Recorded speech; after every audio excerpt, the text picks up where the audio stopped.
આખા દેશમાં 25 લાખ શિક્ષકોને ટેટ પરીક્ષા આપવાનું કહેવામાં આવે છે। એનો આખો દેશમાં વિરોધ ચાલી રહ્યો છે।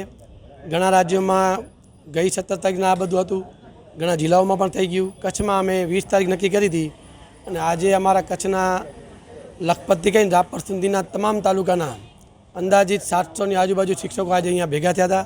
સ્વામિનારાયણ મંદિર સામે અમે મંડપ જે બાંધ્યું હતું એ અમે એમ ગણતરી કરી હતી કે 500 શિક્ષકો આવશે, પણ શિક્ષકોના ભાઈ બહેનો એટલા બધા આવી ગયા કે ત્યાં એટલો બધો તડકો હતો છતાં પણ એ 2 કલાક બેઠા અને બધાનો એક જ સુરમાં વાત છે કે આવી પરીક્ષાઓ ખરેખર શિક્ષકની હોવી જોઈએ નહીં।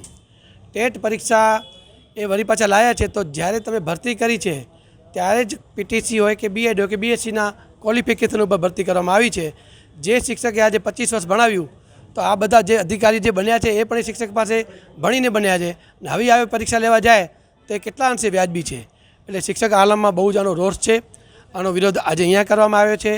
અહીંયાથી અમે કલેક્ટર સાહેબને આવેદનપત્ર આપ્યું છે, માનનીય સંસદ સભ્યને પણ આવેદનપત્ર આપશું અને ત્યાંથી નિરાકરણ ના આવે તો આગામી આપણા જુલાઈ મહિનામાં ગાંધીનગર કક્ષાએ આખા રાજ્ય લેવલના બધા જ શિક્ષકો એકઠા થશે અને સામૂહિક ધરણા કરશે અને નહીં તો પછી દિલ્હી પણ જશું, પણ ટૂંકમાં આ પરીક્ષાનો સખત વિરોધ છે અને વિરોધ રહેશે।